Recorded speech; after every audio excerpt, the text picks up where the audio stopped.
ज्योतिर्गमय मृत्योर्मामृतङ्गमय ॐ शान्ति शान्ति शान्तिः.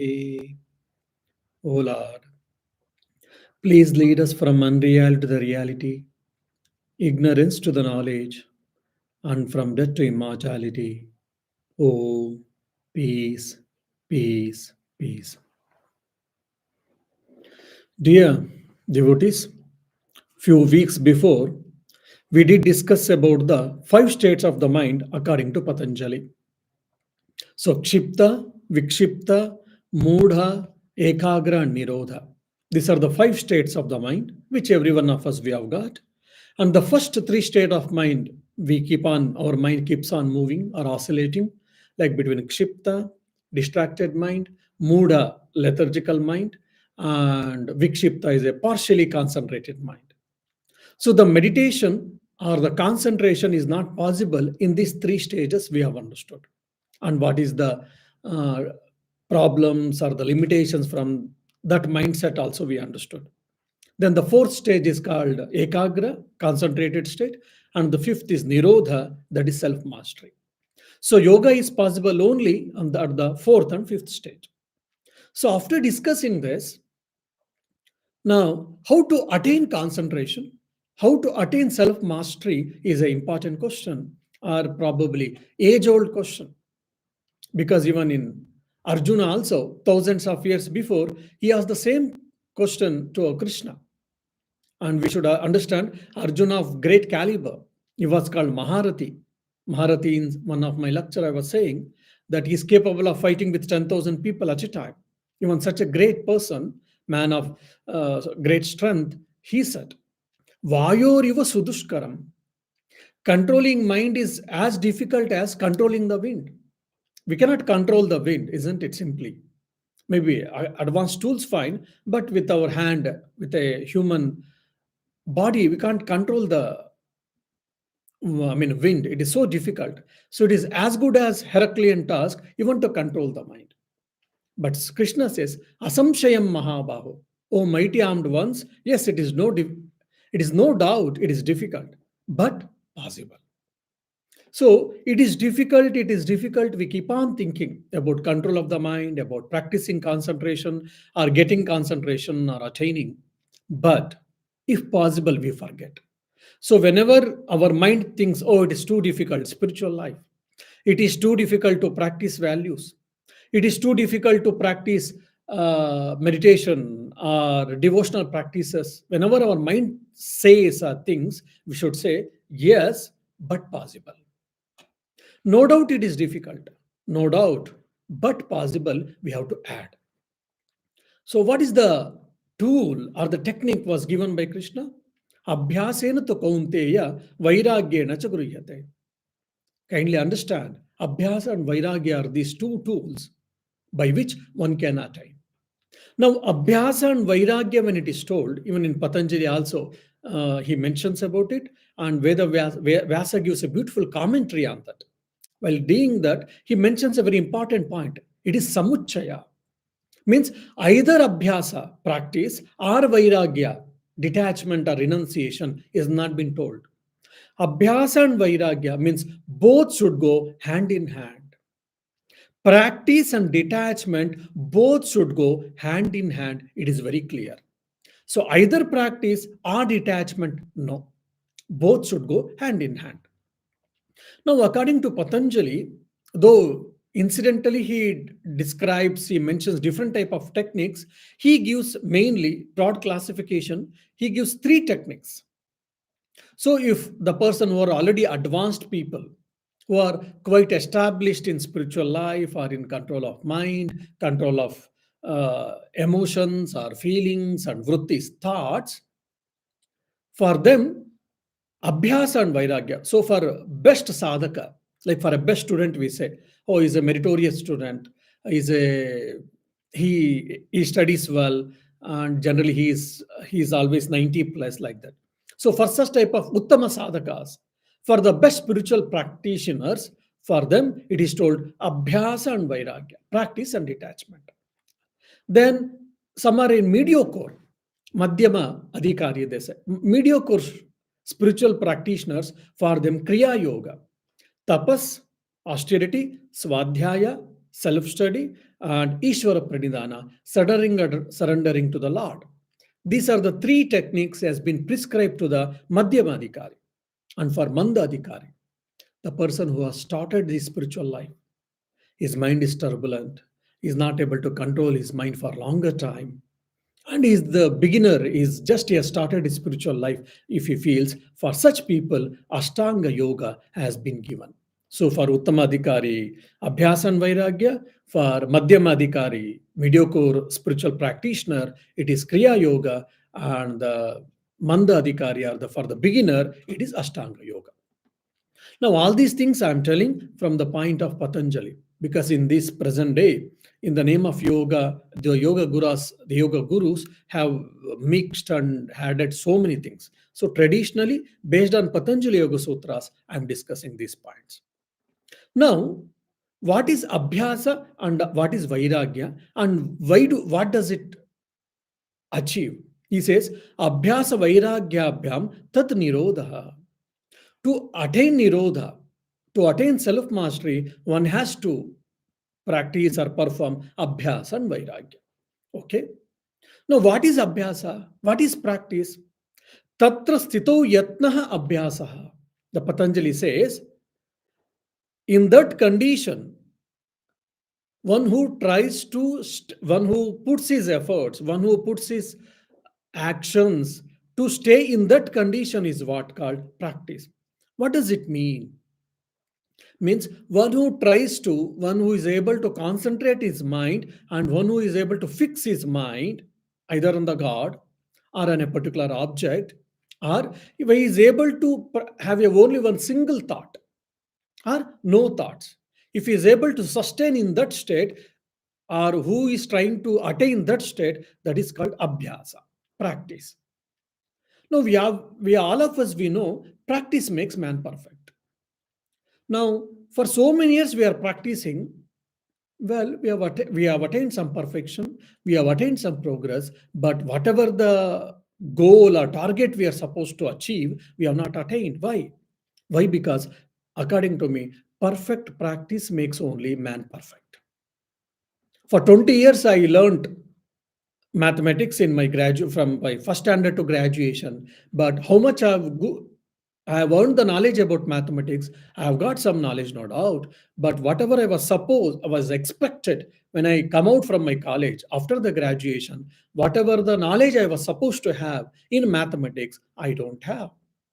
Oh, I didn't do well. I studied for just maths. I mean, exam purpose. We may say many things, but might have studied, but we have not made a systematic study or perfect study. Of course, it is very subjective, no doubt. So, perfect practice also makes man perfect. Now, you say, I'm adding an adjective called perfect to the practice. What does it mean? Patanjali himself gives three yardsticks for practice.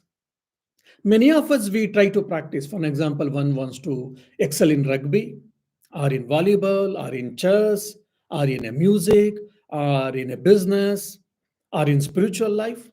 Everyone is putting their efforts. Everyone is trying to practice and trying to achieve, but every one of us, we are not able to achieve the desired results. When we are successful, we generally say, because I did, so much difficult, so much efforts I put. We pat our back. But when there's a failure, oh, I'm not lucky person. Because of my fate, we say, or because of him, or because of her, or because of God. We give a number of reasons. Now, when I said perfect practice, Patanjali gives three yardsticks for the perfect practice. What is that? Satu, Dirghakala, Nairantarya, Satkara Sevito, Drudha Bhumi. Its ground becomes firm by long, constant efforts with great love. Now, here three things he's telling. If you want to attain success in the life, practice is very much required. So the practice has constitutes three items or three aspects. One is Dhirga Kala, for long time. I think Vidyaranya, In making this commentary about this, he funnily, I mean, a very funny story he mentions that Vidyaranya is a great monk as well as saint. A person in the old days in India, there was a Gurukula system, education system. So it was mostly residential school. So at the age of 8 or 9, the student has to go and get admitted. Education was free. For 13 to 14 years, he had to stay there only and he had to master the subjects. 64 subjects were taught. And one Veda was taught mainly. And if you're interested, other two, second two, sec 2 or 3 or 4 Vedas also can learn. Now, a boy at the age of 8 or 9, he went to Gurukula to study 4 days over, 5 days over.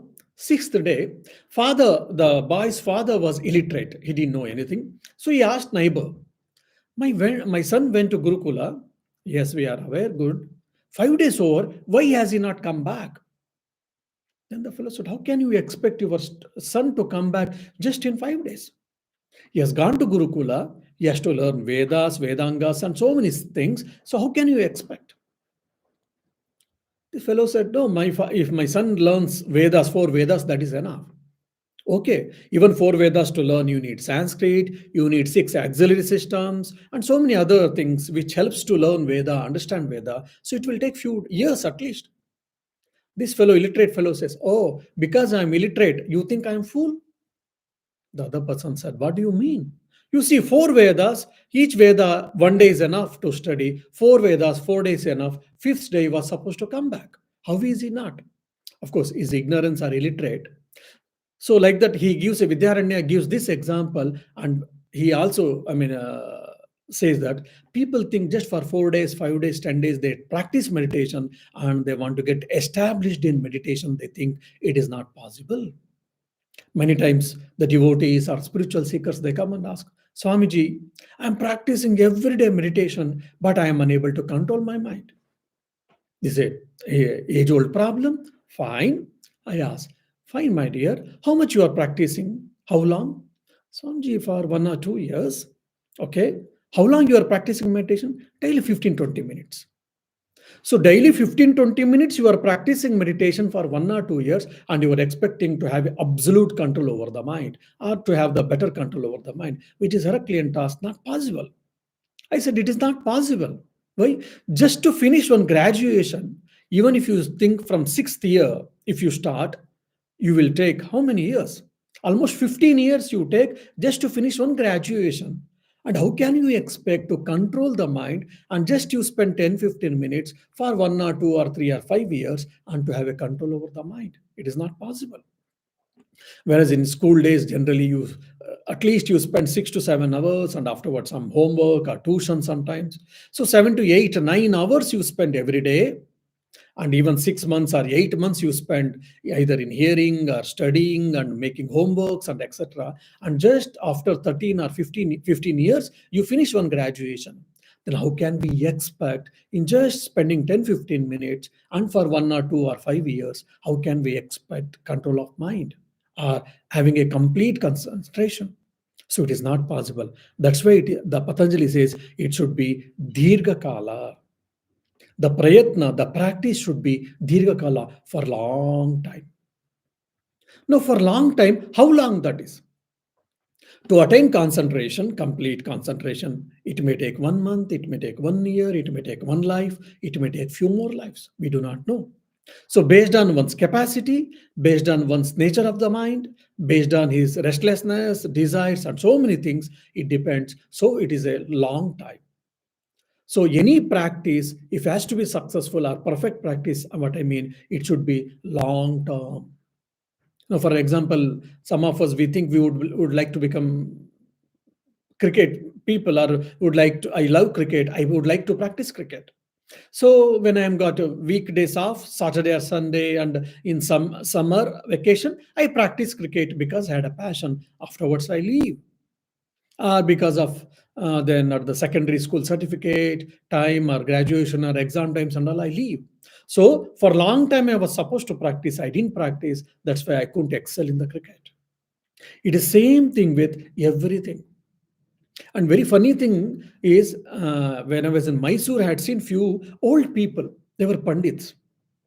Someone was a Pandit in, I mean, very exemplary personality in Sanskrit grammar called Vyakarna. Someone is Nyaya Shastra, and someone in Alankara, that in Kavya, poem, and all these things. Like in different schools of knowledge, I'm used to say, different branches of knowledge. So interestingly, when we used to go and talk, now I have gone just to talk with him with for something, or a layman has come just to talk with him or to get some thing from him. And 5 or 10 minutes, probably that old man or the pandit, he starts talking about the subject or the with the connected. Slowly, slowly, he will turn into, say, for example, is a Vakrana person. Now I'm a layman. I don't know anything about Sanskrit, neither Sanskrit nor Sanskrit grammar, but he starts talking with me Sanskrit grammar only. In Maheshwara Sutrani, there is such a beautiful things are there. Then Sandhi, Samasa, so many things. Then I will be thinking, why did I come here? Because he started talking Sanskrit grammar. It will be so difficult for us to get out from him and to go out. It looks ridiculous. It looks very uncommonsensical or what nonsense. But if you think interestingly, because his whole of his life, he spent his time mostly in that Sanskrit grammar, his mind is filled with that. That's why he became one of the best person or one of the authoritative person in the Sanskrit grammar, where every strand, every even different shades of meaning or whatever is able to understand. And all the sutras and everything, rules, regulations is in his fingertips. Means he studied grammar, Sanskrit grammar. He studied for a long time. His mind is filled with that Sanskrit grammar. Like that, I've seen a quite few pundits. Whoever goes, whatever talk you start, in no time they will end it in their topics. So Dirgha Kala. And Swami Yatishwaranji, a great man, a great monk who is known as considered as a knower of Brahman, he says that if you want to practice meditation for half an hour in a day, and to have that quality meditation for half an hour, 23 and a half hours, you should prepare your mind for that meditation for half an hour. Means the whole life or other time you have left your mind free, it is thinking something else, it is seeing movie or TV or internet surfing, and it is doing a world tour for whole of 23 hours, except sleep. And now because I'm sitting for meditation, my mind should concentrate. It is not possible. So everything should be what you say, concentrated or oriented towards it. That is what we mean, Dirgha Kala. For long time one has to practice. Then only any success is achievable or possible. Then the second aspect, the second component of the practice, he says, Nairantarya, means Nirantara, without break, and there should be consistency. The consistency is very, very important for success. If you want to be a successful person in a spiritual life, consistency is very, very important. And I've seen a few monks in the monastery. Sometimes, again, when we joined, we felt it is too, I mean, not good or something very absurd we felt. But in due course of time, we understood the necessity of it. For an example, we have seen a monk who used to go every day at 6 p.m. for walk. Okay, fine. That one particular day, particular evening, there's a heavy rain. Now, we are going every day walk fine, but because that is a heavy rain is there, so we expect better not to go, and we will probably will keep ourselves inside the door. But that monk, he used to take umbrella and he used to go for walk as if nothing happened. Sometimes he used to have some problems or issues also because of his old age and we used to persuade him that, oh, Swamiji, please don't go now. There's a heavy rain and all. He said no. Then finally, one fine day, we asked him, why are you so stubborn about going this walk? If you don't go for a walk, what happens? Then he said, see, routine is very, very important for our life. Now, 6 o'clock, I've set my mind that I will go for a walk. So I'm going for a walk. That is what, in a same time, I'm going for a walk and coming back. Now we have got only one mind. Either it is for walking, or it is for cleaning the vessels, or for cooking, or for sleeping, or doing any work, or meditation. So today, if I give an option or choice for my mind for not going to walk, tomorrow it will say, oh, I'm not feeling for meditation, better not. It may look very absurd sometimes, or it becomes too much for us. We may think that, but there is a point in that. So they get up at 3 or 4 a.m. every day without fail. Whether they are well or not well, whether they've got fever, body pain, or they went late to bed, or they had a busy work previous day, they were dead tired. No excuses, no choices. Morning 4 a.m. we are supposed to get up and sit for meditation. They will sit for meditation. That's what we have seen in senior monks.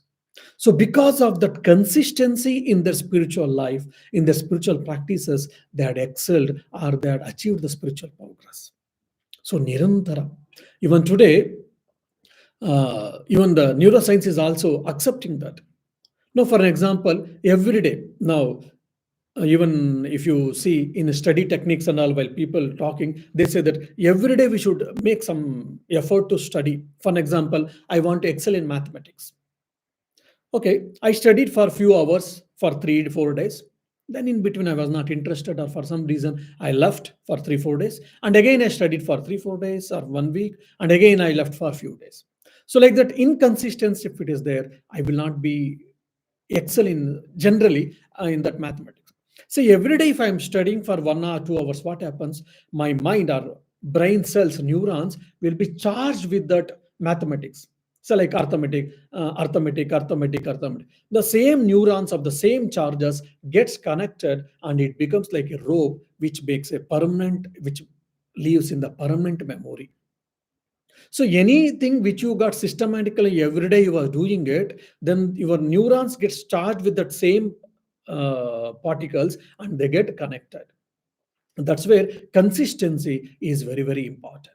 That's why even Patanjali, thousands or 2,500 years before, he says that if you want to excel in meditation, if you want to excel in samadhi or spiritual life, or you want to excel in materialistic life also, you should have nirantara. Your practice should be having nirantara, that is without a break.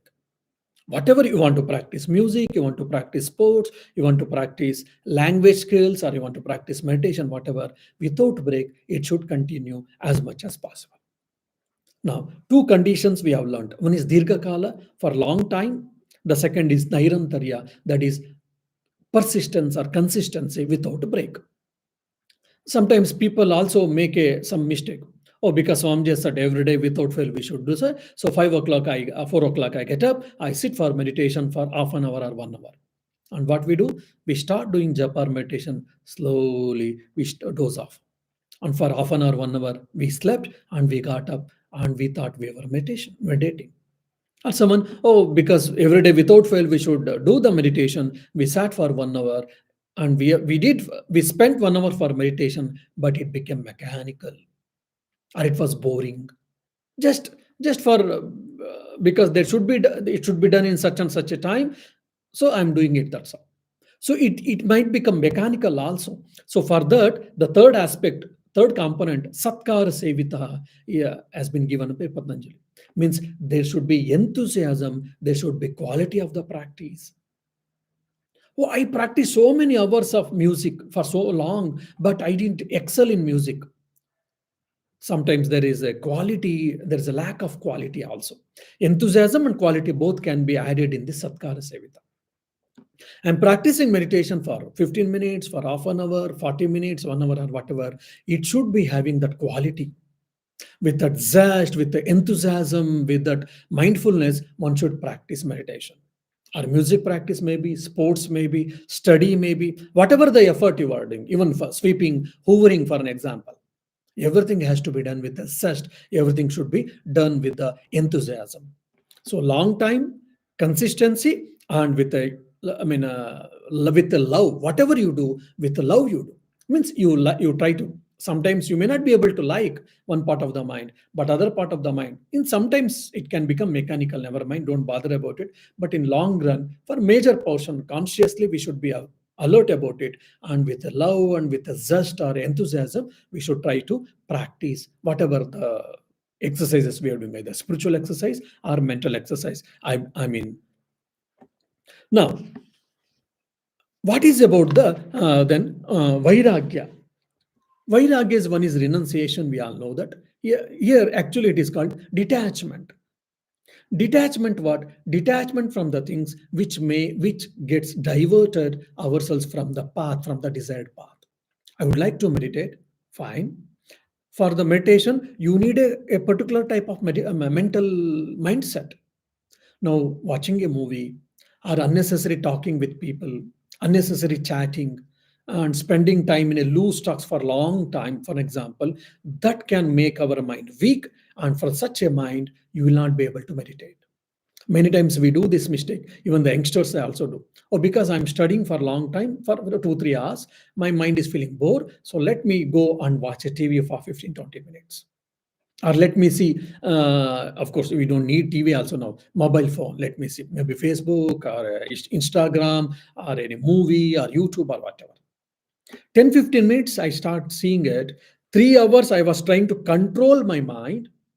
Now, when I left my mind free, if you are able to control, regulate your mind just for 15 minutes, and if you are able to come back, fine. But otherwise, what happens? Your mind, when you leave free for 15 minutes, it says 5 more minutes, 5 more minutes, 5 more minutes. It may take half an hour, 1 hour, 2 hours, 3 hours. That's one problem.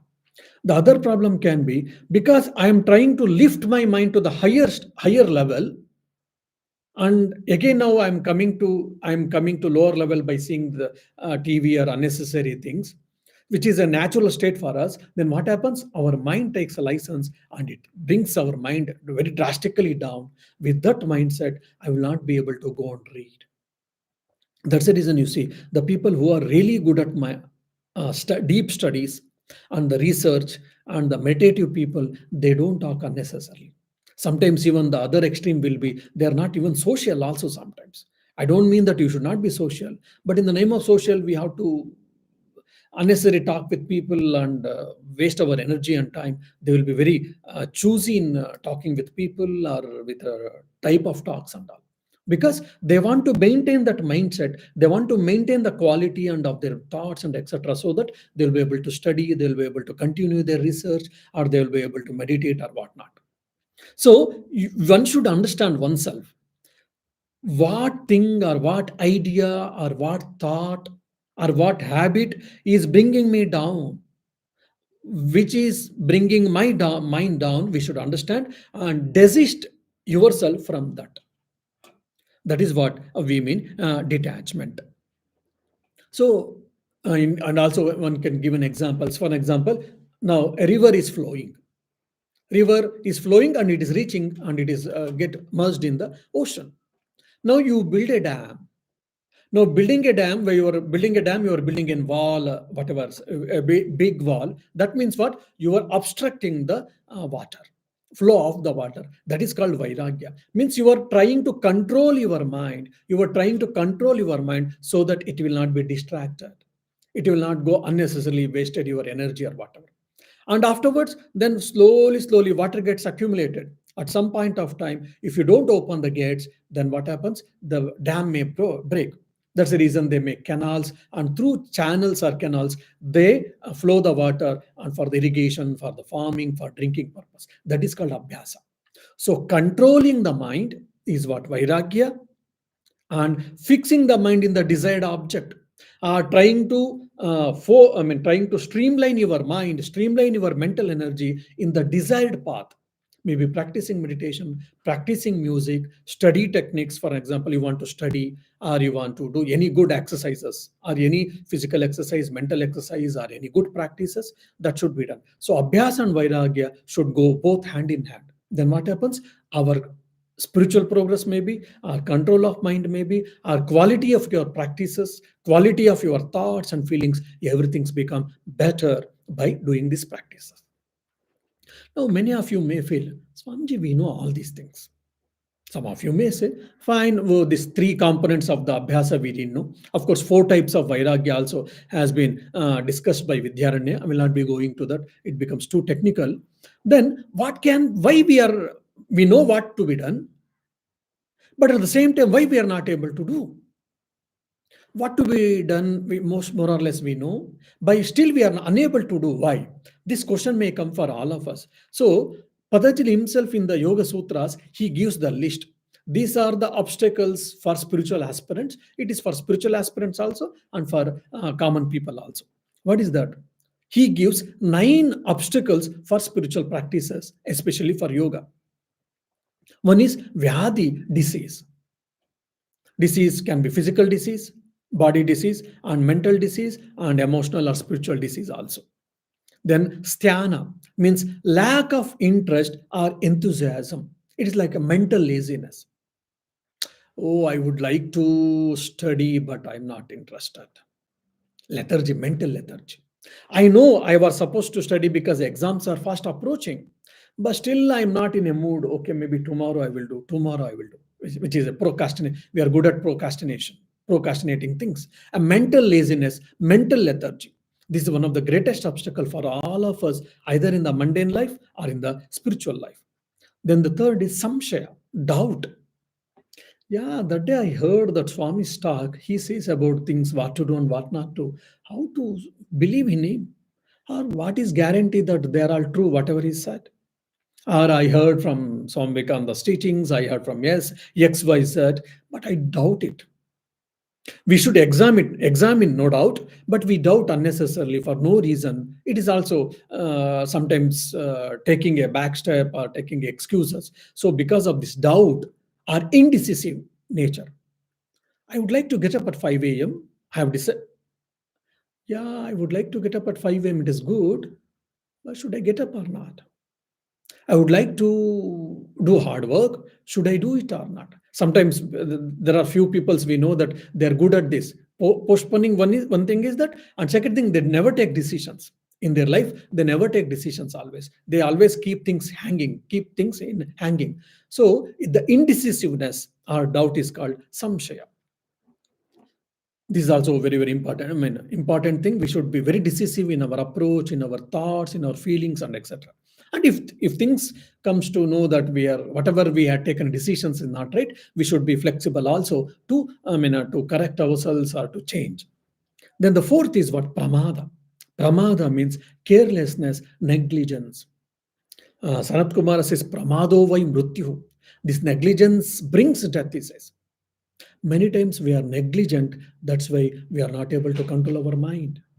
We are not having a spiritual progress. We are not having a progress in mundane life or in our even professional lives and all, etc. For example, I was talking with a colleague, and for some reason, colleague behaved rudely with me, or my boss behaved rudely with me. I knew that things are not right or whatever, but I was unable to control it. I was unable to control it, and I was negligent at that point of time, and I reacted, overreacted, and because of that, interpersonal relationships got hampered. I knew I was supposed to get up at 4 a.m. I didn't get up. I missed the flight. I could have set the alarm. I could have, went to bed early previous day. Some arrangements we could have done with a little care, but I didn't do. I was negligent. I neglected it. Oh, small thing, that's fine. Then what happens? There can be a big disaster in the life. For example, there was a story in India that a particular missile has to be launched. The final call was supposed to take. There was a small alarm given by mission that there's a small error. Then the particular scientist said, "Oh, it's a small mirror. That's okay. Don't mind. Never mind. You can go for it." Then they said, "Go, okay, go ahead." And they did press a button, but unfortunately, it was supposed to go straight, and it went straight to certain extent towards sky, and afterwards it went and it fell in Bay of Bengal or Arabian Sea. Small error it was. Because of that, thousands of rupees went away. Of course, there's one example, but there are thousands of examples where they were successful. So, like the small mistakes we may do it, because for that we have to pay heavy price in our life. So, spiritual life, that's why in Kathopanishad said, spiritual life is Kshurasya dhara nishita duratya durgam patastat kavayo vadanti. Kavaya vadanti. The wise people say, how is spiritual life? Walking on the razor's edge, which is extremely difficult. Because small mistake, you will fall. In the spiritual progress, it is not that easy. You've got a lot of challenges. And challenges from where? Not external world, in your own mind. With your own mind, with your own thoughts, with your own ego, with your own feelings. When there are enemies outside, external enemies, it is easy to handle, but there are internal enemies, it is very difficult to handle. So, pramada, carelessness. So, spiritual life means with full of carefulness, with full of responsibility, we should be there. Similarly, for example, you are a millionaire. Now, if you neglect something and with a small negligence, and if you took a small wrong decision, what happens? Then there can be thousands of euros or dollars of rupees of loss. So we have to be very careful. That's why I say in India, in a northern part of India, they say sadhu savdhan. Sadhu, be alert, be attentive. Means why? You are walking on the razor's edge. If you make small mistake, you may fall. That doesn't mean that we should get discouraged from spiritual life. That doesn't mean that we should discourage ourselves from practicing yoga or trying to control the mind or any other efforts. No, only they are saying that be alert, be careful, don't be negligent. That's what. Then the fifth is, which is a very interesting word and which is a very familiar word. What is that? The fifth is alasya, physical laziness. Now, sthana means it is mental laziness. The fifth is alasya, is physical laziness. I would like to spend my time in a right way, in a constructive way. I make a timetable and I don't follow. I can't follow. Why? Because of the physical laziness. I know what to do. I know what I should not do, but I am unable to do. Why? Because of this physical laziness. And of course, all these things we can discuss in detail, and there are a few other shades of all these things. Now, the sixth is avirati. Avirati means lack of renunciation. Here, lack of renunciation means lack of detachment from the wrong things. I know, particular watching TV for a long time, it spoils my mind. It spoils my health. It spoils my quality of sleep. I know that, but still I keep on watching for 4 to 6 hours of television, for example, or mobile. So this is what lack of renunciation or lack of detachment. Then the seventh is Bhranti Darshana, living under illusion or wrong understanding. I thought this is right, and I was gone pursuing it for after a few years or few months, I understood that that is not right. So whatever I thought it is right, it is wrong. So I had a hallucination, or I was under prejudice. I was under illusion. Many times we think this in our life. Oh, I thought life will be like this. I thought he will be like he is like this, she is like this, and all. But after some time, when we face the situations or the square fact of the life, we understand that, oh, that was not right. I was under illusion. So similarly about this world, similarly about the life, similarly about the sense gratification. I thought chocolate is very good, and I was keep on eating chocolates every day. After some time, when doctors said about the some problems, then I understood that no, chocolate is pleasurable, but it is not really good for my life or my physical body. Even for example, pizza, burgers, or whatever, everything should be in a controlled way. I mean, the eighth is alabdha bhumikatva, means inability to hold on to whatever is achieved or missing the point. Now, with a good amount of practice for 1 or 2 years, my mind is much calmer.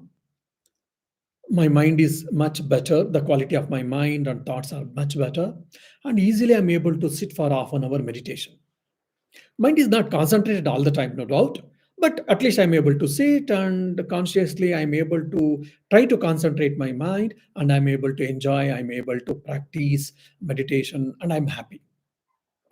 Because of negligence or because of the lack of persistence, whatever, I left meditation, or I left my practice, or I added some more unnecessary habits in my life. And because of that, whatever I had achieved for these 2 years of half an hour meditation, that also has been spoiled. So, whatever has been in the spiritual life, this is very, very important. You start with 5 minutes, never mind. 5 minutes you achieved. Now you are able to sit for 5 minutes of meditation without any difficulty. We should retain it, and then we should try for 10 minutes. In the enthusiasm, we try for half an hour, 1 or 2 hours for some time, and afterwards we leave completely. That should not happen. So you go step by step, never mind. But whatever has been achieved, it has to be retained, it has to be protected, and then slowly you should go further. That's what it is mean, alabdha bhumikatva. Then the ninth one, last, the obstacle is anavasthitatva. That's what I said. Inability to maintain the achieved progress. Now, here missing the point, inability, and the ninth is anavasthitatva means unable to maintain the achieved progress. You were able to maintain, you were able to meditate for 15 minutes, which was easy for you, but you didn't maintain that. This is the common problem for all of us in our spiritual life, in our practices, in our habits, in the practice of meditation. Oh Swamiji, when I was young, I was able to sit for meditation for 1 hour. I was able to sit in Vajrasana or Padmasana for half an hour or 1 hour. I was able to sit for study for 2-3 hours without any problems during my young age, but now I am not able to. So whatever was there, with little more effort, probably even you may be old or you may be at the middle age or whatever, you could have retained. Because we see with many people, great people, even they are old, but they're able to sit for meditation. For example, I have seen with my Gurudev and with very senior monks. Even for example, one more Swamiji, senior monk, Swami Suitanji is coming next week here. He's 86, 87. Early morning, he gets up at 3. And if he's in Belur Math, if he's coming out from his room, means you can set your alarm or set your time, set your watch that, oh, it is morning 3:30. It may be summer, it may be winter, it may be rainy season or whatever. He gets up at 3 and he finishes ablutions and he goes to the temple at 3:30. And he might be travel late night, he might have come at 12 or 1 or 2, but he's able to get up. And whole day is again is free and fresh and is with full of enthusiasm. He meets a lot of people, he initiates, he studies and all. And he meets people and he writes letters or replies to his disciples and etc. etc. You see, at the age of 86, 87, he is able to maintain. How it is possible?